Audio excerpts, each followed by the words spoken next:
काम कोल्हापूर जिल्ह्यात उत्पन्न सांगली जिल्ह्याला पाटबंधारे विभागाचा अजब कारभार।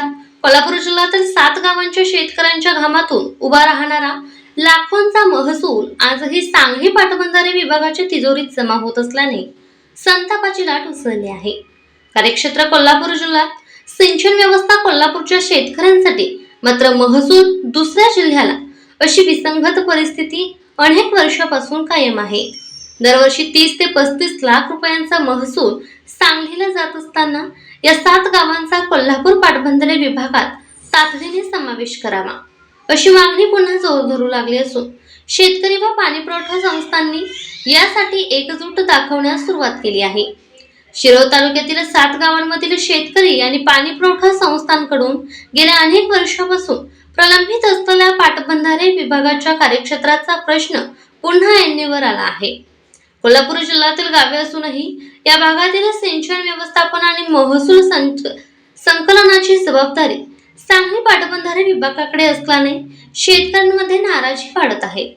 या 7 गावांमधील शेतकरी जलपट्टी आणि विविध शुल्कांच्या माध्यमातून दरवर्षी अंदाजे 30 ते 35 लाख रुपयांचा महसूल भरतात। हा सर्व महसूल सांगली पाटबंधारे विभागाकडे जमा होतो, मात्र संबंधित गावे, शेती क्षेत्र आणि पाणीपुरवठा व्यवस्था कोल्हापूर जिल्ह्यात असल्याने महसूल आणि प्रशासन यामध्ये मोठी विसंगती निर्माण झाली आहे। यामुळे शेतकऱ्यांच्या अनेक समस्या वेळेत मार्गी लागत नसल्याची भावना व्यक्त होत आहे। या भागात कैलासवासी आलम खान पठाण पाणीपुरवठा संस्था आलास, पंचगंगा सहकारी पाणीपुरवठा संस्था आलास, जय किसान पाणीपुरवठा संस्था बुबना सहकारी पाणीपुरवठा संस्था, विवेकानंद सहकारी पाणीपुरवठा संस्था कवठे बुलंद, जय भारत पाणीपुरवठा संस्था शेडगाव, महादेव माळी पाणीपुरवठा संस्था, महादेव स्वामी पाणीपुरवठा संस्था शेरशाह आणि गणेश सहकारी पाणीपुरवठा संस्था गणेशवाडी या संस्थांमार्फत हजारो एकर शेतीला पाणी पुरवठा केला जातो। या संस्थांवर परिसरातील शेतकऱ्यांचे अर्थकारण अवलंबून आहे।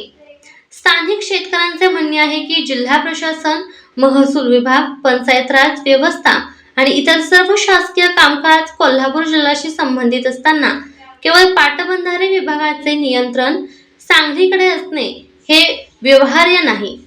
यामुळे अनेक प्रशासकीय अडचणीत निर्माण होतात, तसेच निर्णय प्रक्रियेतही विलंब होत असल्याचा आरोप केला जात आहे। यापूर्वी अनेक वेळा निवेदने, बैठका आणि लोकप्रतिनिधींच्या माध्यमातून हा प्रश्न शासनाच्या निदर्शनास आणून देण्यात आला आहे, मात्र अद्याप कोणताही ठोस निर्णय झालेला नाही। त्यामुळे 7 गावातील शेतकरी, पाणीपुरवठा संस्था आणि ग्रामस्थांनी पुन्हा एकदा शासनाकडे मागणीचा जोर वाढवला आहे।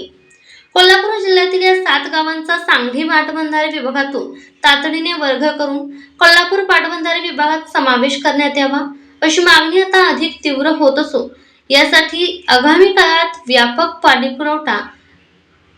पाठपुरावा आणि आंदोलनाची भूमिका घेतली जाण्याची शक्यता व्यक्त होत आहे।